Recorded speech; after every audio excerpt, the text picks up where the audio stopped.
Hello, welcome to a Record Sport Transfer Deadline Day special. My name is Daniel Cott. I'm delighted to be joined by all the stars from Record Sport. It's an all-star affair today. We're joined all the way from Celtic Park by the one and only Ryan McDonald. Ryan, you look warm. Absolutely freezing, Dan. That's it. It goes above and beyond for duty, does Ryan.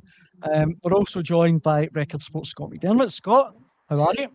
I'm good, Daniel. Absolutely roasting. That's bang out order, isn't it? We're also joined by Record Sports transfer guru himself, the one and only 𝗧𝗿𝗍𝗃. Barnes, this must feel like Christmas Day for you. You like the Santa Claus of transfers. Every day is Christmas Day, working for the Record. Working for Reach PLC, you're right about that. No, it's obviously a big day, guys. Transfer deadline day, plenty of stuff happening. We're going to talk about the two boys that are apparently on their way to Celtic, Junior Adamu, 𝗟𝗏𝗡𝗍𝗃.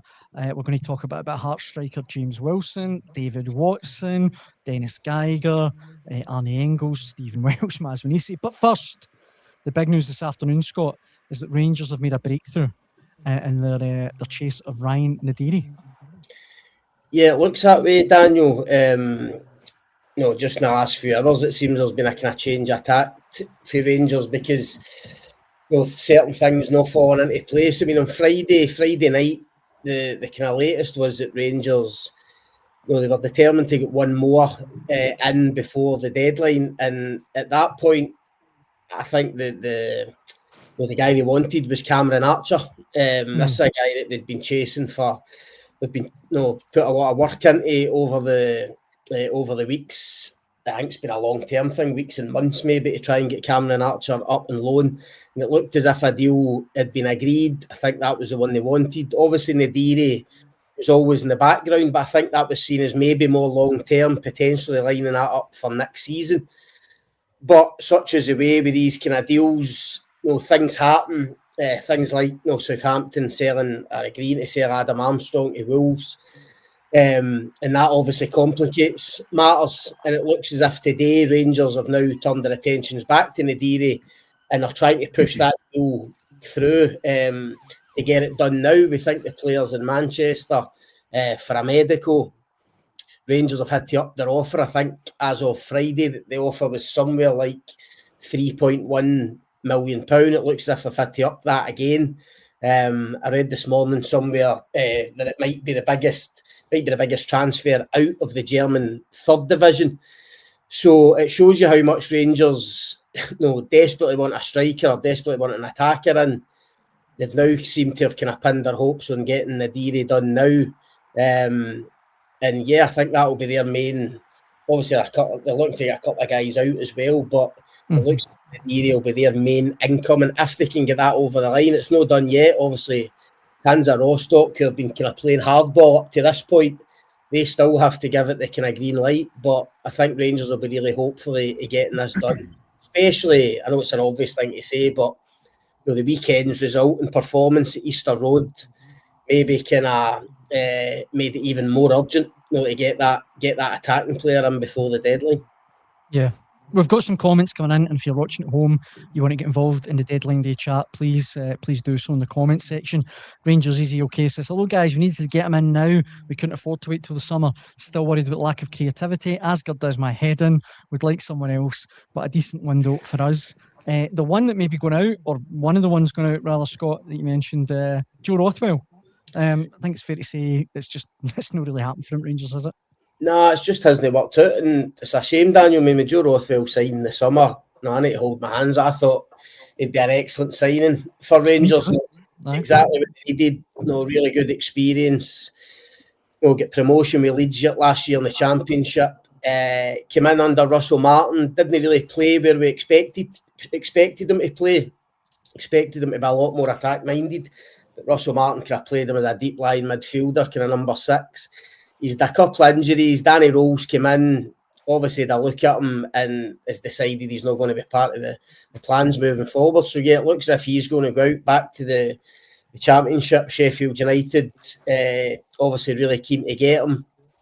We think Clinton Nsiala is another one that might go out of Rangers today, going to Westerlo in Belgium. looks as if that'll be a loan, with potentially buying in the summer. I think Westerlo is obviously where 𝗟𝗏𝗃𝗍𝗓, the former Rangers coach, is at the moment, so he'll know the player well. So they look as if they'll get a couple out, and as I say, hopefully Nadiri in. Whether that will be enough, who knows? Me reading a lot of comments for Rangers fans myself. Only they think they probably need more, in terms of creativity, imagination, almost behind the front. And to be honest, personally, I'm not sure if Nadiri is enough. They do need another striker, but as one of the callers was saying there, it's they're struggling at the moment in terms of behind the strikers and out wide in terms of creating chances. Their open play goals this season have been really, really poor. Nadiri's a 6'4" striker, only 22-year-old, still pretty raw. Whether he's going to be the answer to win you a title, I've got my reservations about that, but it looks as if he's the guy they're going to get. Ryan, I promise you we'll come to Celtic Park in a wee minute and try and give you a heat. But just before then, Bengal in the comments says Nadiri might be a good player, but paying that money when Maswanhise is sitting there seems a lot. And Burnsy, that's where I turn to you. Tawanda Maswanhise, one of the names that's been talked about all month, both by Celtic fans, Rangers fans, but it was Anderlecht who earlier today were credited with a strong interest. Can you give us the latest news on him? Yep. Motherwell's stance has been the same as their managers for most of all the window.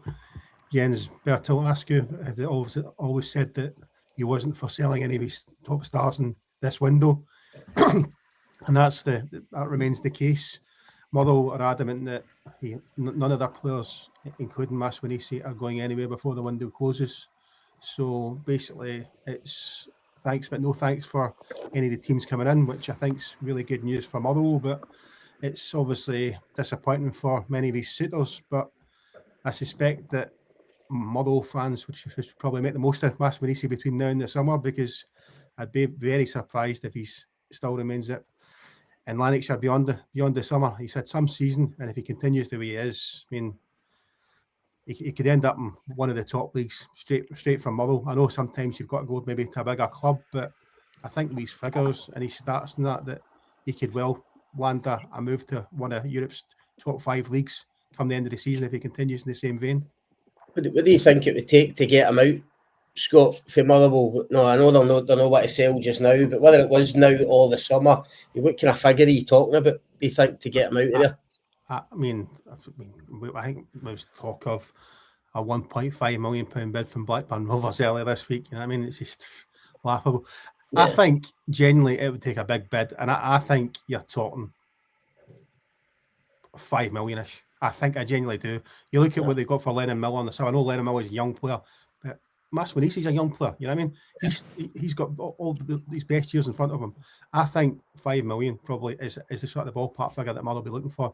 And I think anything less than they're selling themselves short in the current market. Especially if you look at, I mean, there's so many transfers these days dealt with stats and whatever, analytics, and Maswanhise's stuff is off the scale.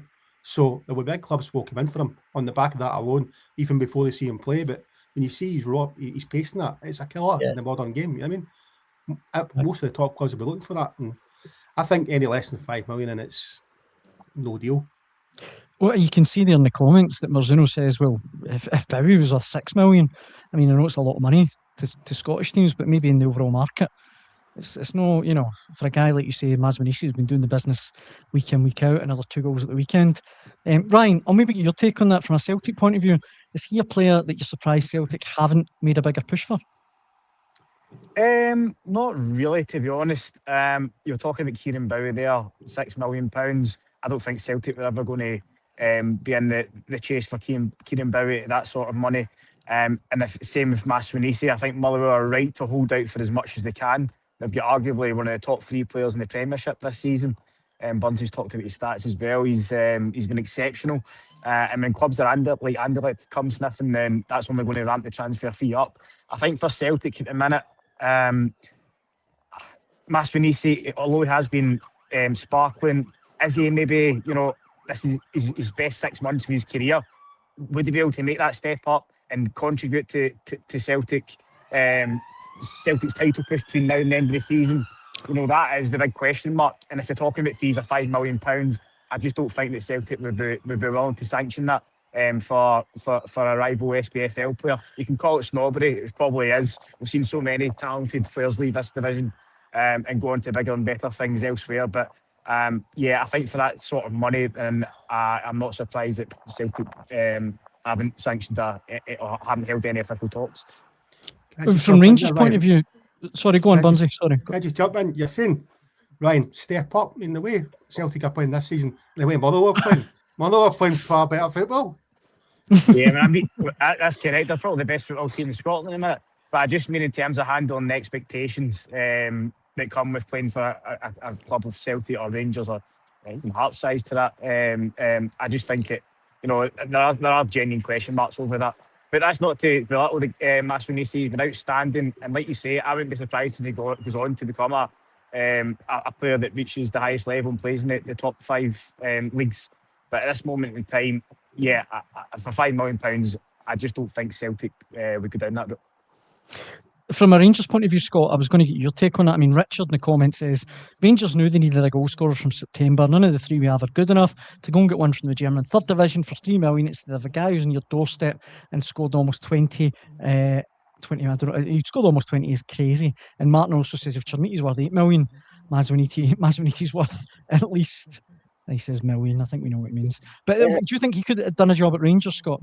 Yeah, I do. I'm surprised Rangers haven't been sniffing around him, Daniel, if I'm honest. One of the reasons is I think he's the type of player that Rangers are looking for in that final third. We spoke to Danny Rowe a couple of weeks ago about what he'd be looking for in terms of the attacker, and he mentioned it himself. He was looking for somebody that could play all 3 positions across the front, and as soon as he said that, I immediately thought of Maswanhise, because he can do that job. He's comfortable out wide or playing through the middle. So I agree with the guy that put the comment in there. Look, sometimes the answer's staring you right in the face, and Rangers and Celtic, but no, mainly Rangers have been guilty of that over the years. Players on their own doorstep. I think, as Ryan says, there is a snobbery from the old firm when it comes to SPFL players. They don't want to pay the money for them because they think, no, it's only in Scotland. Why are we paying Scottish clubs, smaller Scottish clubs, those kind of fees? But that's the market, as we're talking about with Bowie. Hibs held it for what they thought it was worth, and they get it. I agree with Scott in terms of the valuation. The only reason I asked about it was, I suppose it just depends on the selling club, and how much they can resist. And I get that Mother will probably believe that he's worth, say, £5 million, but Motherwell, when you think of the size of club, kind of fan owned. If, for instance, Rangers had gone in with, say, 3 million, 3.5 million, Rangers or Celtic for that matter, I just wonder, I think that even that would be tempting for Motherwell. And I know he's an asset, he's a young player, but you just never know what's around the corner in terms of injuries or form or whatever. And that'd be a lot of money for Motherwell to turn down. So I'm surprised Rangers haven't at least tested the water. We know, obviously, Maswanhise's on the radar, of course, he's on the radar of so many clubs in the UK and Europe just with what he's done this season.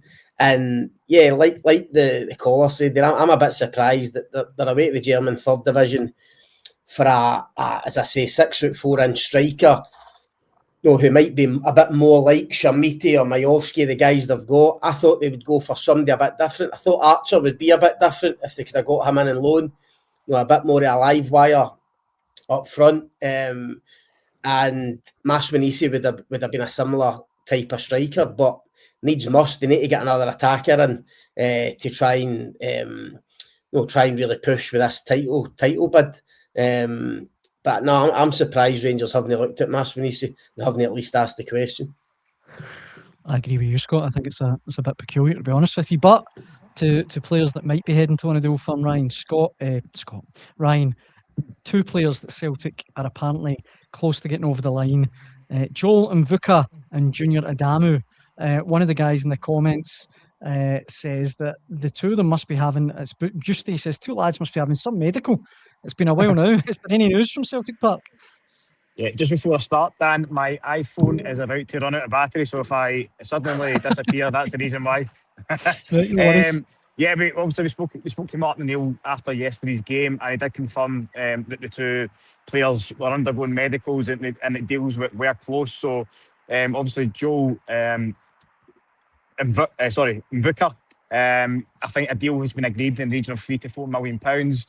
Obviously, Martin O'Neill said last week that he was in the market for an explosive winger, and it seems that 𝗟𝗏𝗡𝗍𝗂 fits the bill. He's Norwegian. I think he obviously made his name at 𝗟𝗏𝗡𝗍𝗶. That's when he first kind of burst onto the scene. And it hasn't quite worked out for him in France. I think he's only made a handful of appearances in the League One this season.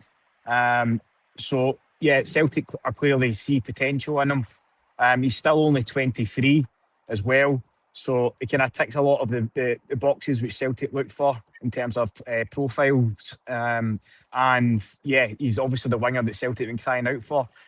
Sean Maloney said that they had been searching far and wide for a specific winger as well. So it looks like 𝗟𝗏𝗡𝗍𝗶 fits that bill. Obviously, they were also linked with 𝗟𝗏𝗓𝗄𝗓 and Redzig, but those deals appear to be off the table now. So yeah, 𝗟𝗏𝗡𝗍𝗶 looks to be the one that's almost through the door. Junior Adamu as well. There's a loan deal that's been agreed for him with Freiburg. I think there's just a hurdle of an option to buy at the minute, which Celtic are negotiating. But again, he comes with decent pedigree. He's an Austria international, a former RB Salzburg striker. He had a decent spell in Austria with them. He's had a couple of loan options in the table this window, but it looks like he's decided to go to Celtic. Again, he's 24. He'll add something different for Celtic up front. Obviously, they've got 𝗟𝗏𝗍𝗍𝗓 Iheanacho and Thomas 𝗟𝗏𝗏𝗃𝗓 at the minute.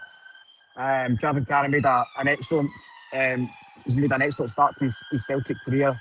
He's obviously getting an assist at Tynecastle. He scored yesterday.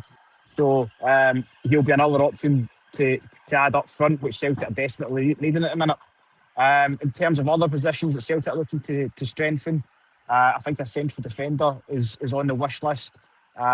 Obviously, that would depend on Stephen Welsh. Will be watching that one closely, as will Motherwell, because if Celtic can get a central defender in, then the Martin O'Neill will allow Stephen Welsh to go back to Motherwell on loan for the rest of the season. I think what Celtic really are looking for would be a temporary deal. You remember Moritz Jens joining Celtic, I think in 22, 23, I think it might have been, on loan for 6 months. I think that type of deal is what Celtic would like. But if they can't get it over the line, then there's no way that they're going to sanction a loan move for Stephen Welsh back to Motherwell, because obviously they are depleted of defensive options. Cameron Carter-Vickers is out for the season, so you need at least 4 fit centre-backs, and Stephen Welsh should be the 4th one, alongside Dave Murray, Liam Scales and Austin Trusty. So that's kind of where Celtic are at the minute. In terms of outgoings as well, Nottingham Forest have had a couple of bids rejected for Arnie Engels, the latest one being £17 million. Celtic have made it clear that they don't want to sell Arnie Engels. Obviously, he's the record signing. They bought him from £11 million from Osborg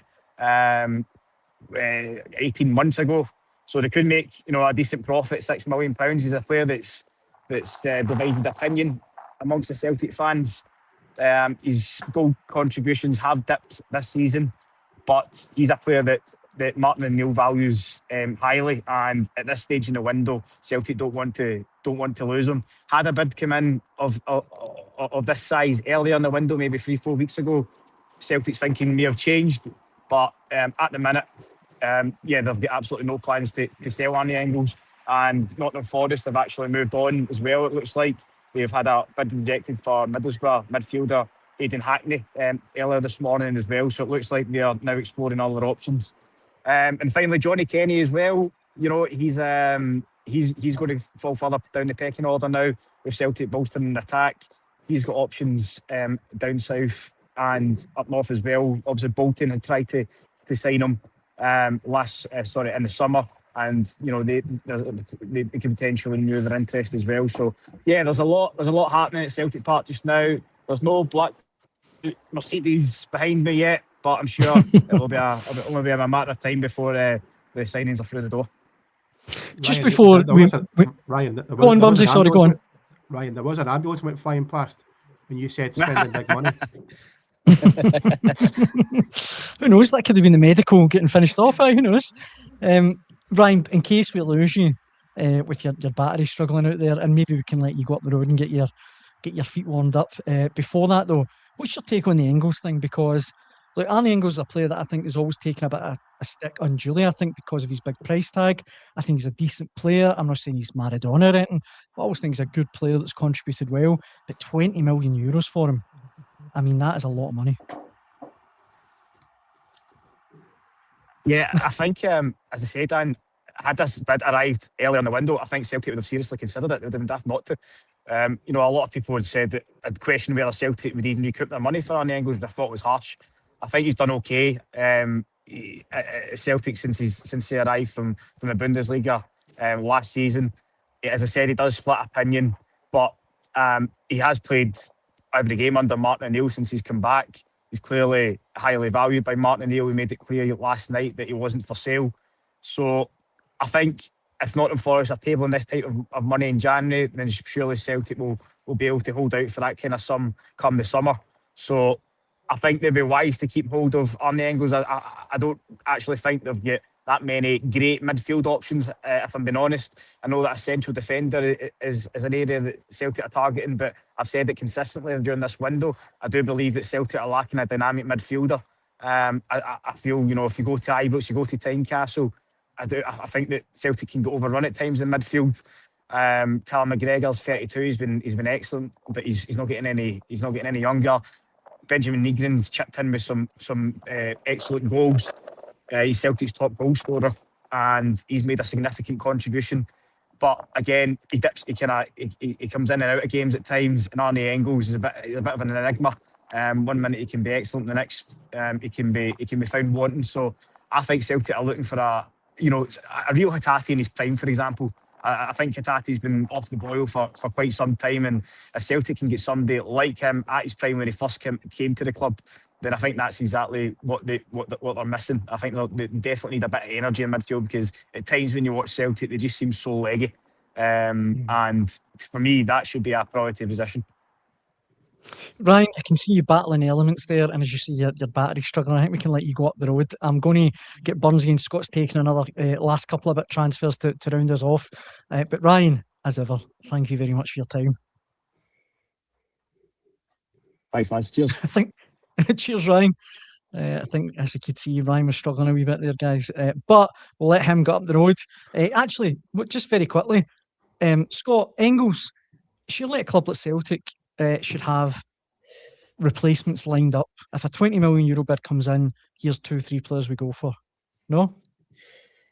You're probably right, but I think we know behind the scenes at Celtic and the recruitment department and everything involved in that isn't quite what it should be at the minute, Daniel. I think if it was a lot more organised, structured, manager in place, sporting director in place, then as Ryan said, if a bid had come in like that early in the window, they probably would have looked at it when you consider the profit they could have made on Engels. But everything's not quite right in that sense, and it's so late in the window. There's an interim manager. They're fighting for a title. It's going to be a tough ask.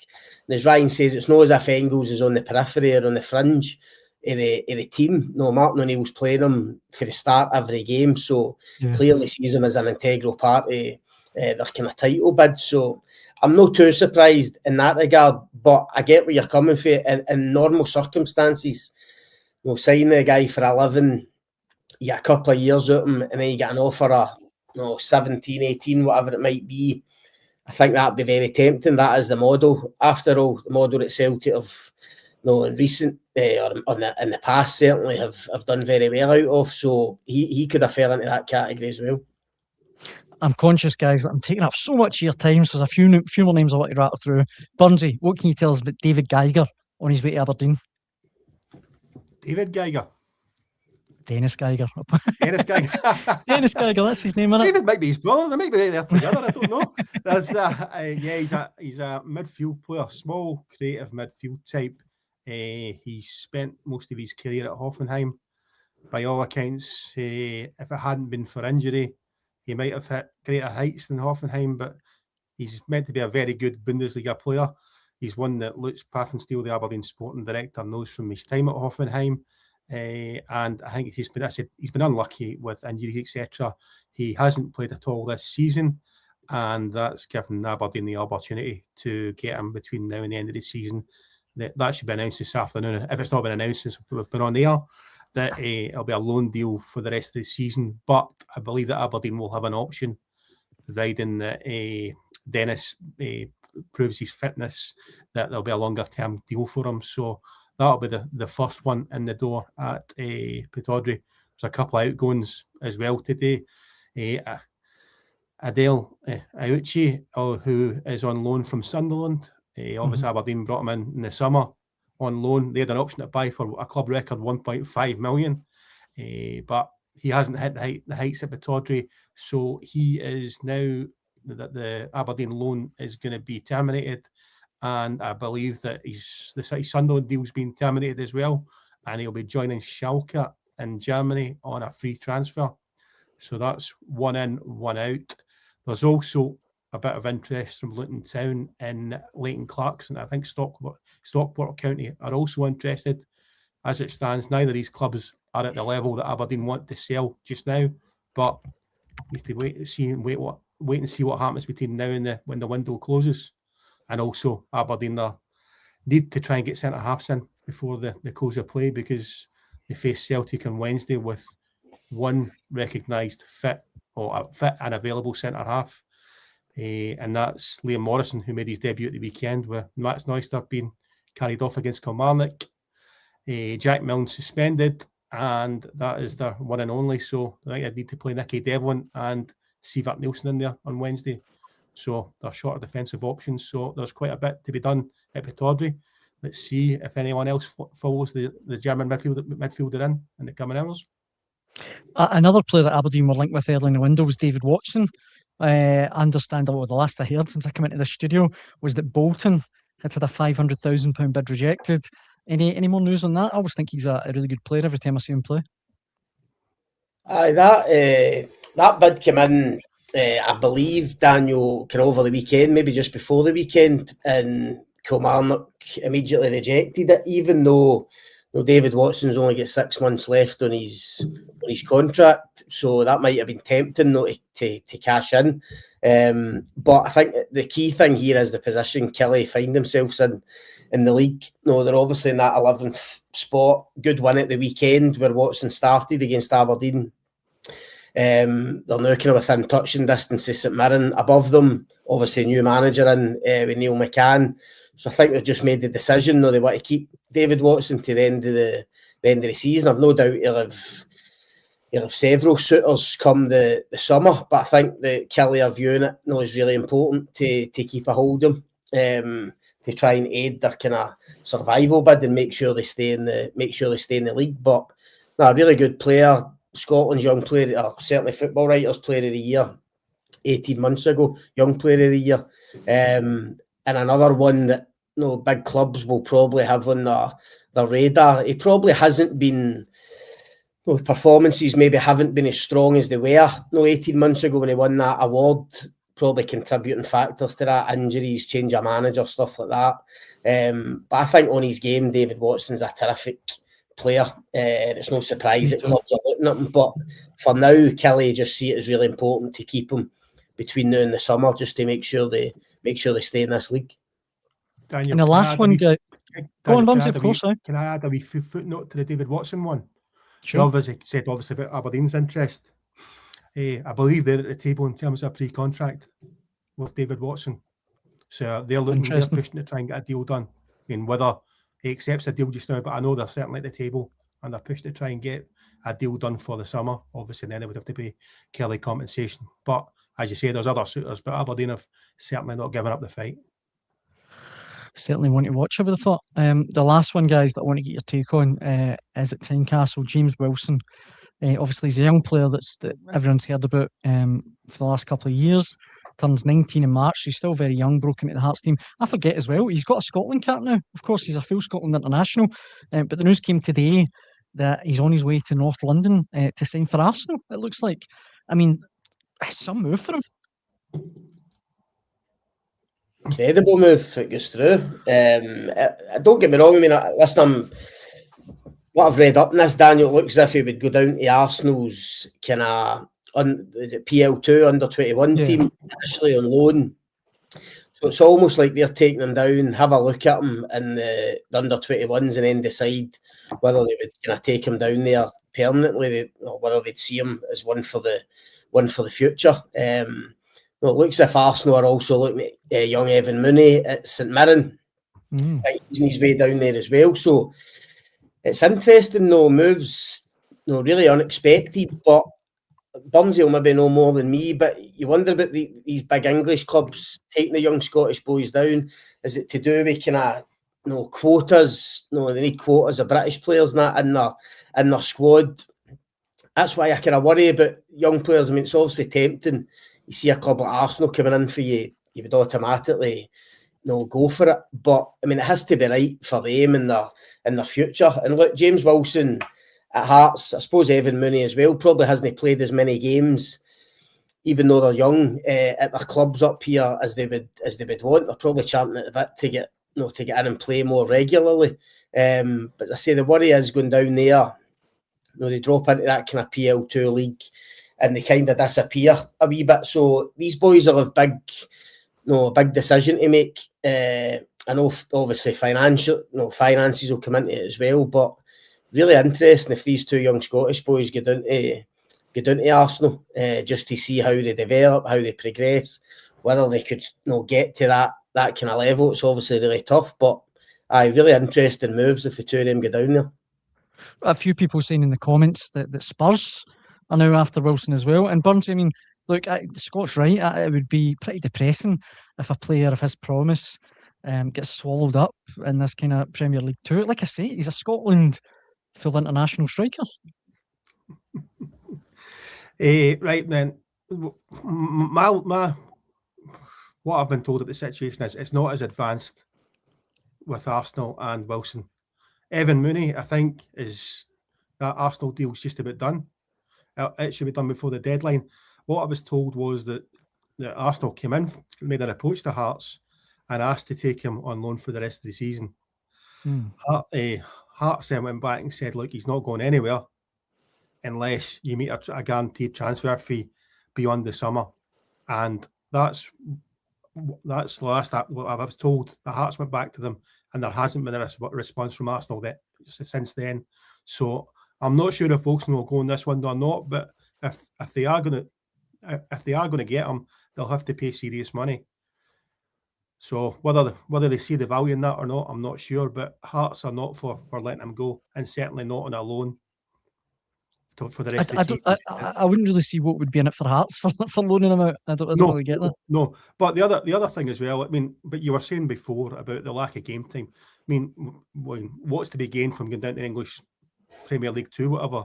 Yeah, and he's playing first team just now at Hearts, but the problem is he's not playing much football. Yeah, he's Hearts have got a lot of players, and they're still looking to bring another striker in. So he's well down the pecking order at Hearts. So it's difficult to find out where he's going to get game time. But I know there has been a few loan options, which his camp, whether it's been the player himself or his agent, have knocked him back. So he's clearly knocked him back, knowing fine well that an Arsenal or a Tottenham are in the background, sort of thing. So it's a difficult one, because regardless, if he goes to Arsenal, he's not going to play first team football. If he stays at Hearts, how much first team football is he going to make? So the only reason you're going to Arsenal is to try and develop with their young players, but obviously boost your bank balance into the bargain. But can you really see a pathway for James Wilson to break into the Arsenal team? I don't see it. No. So no, I think it'd be very difficult for me, I thought. His main priority just now should be playing games at the highest level he can. Whether that's top of the Championship or in the Premiership, he should be trying to play games. I mean, you've touched on the fact he's a Scottish international. For me, I don't think he's a Scottish international. Well, he's got a cap, but I think he got his cap far too early.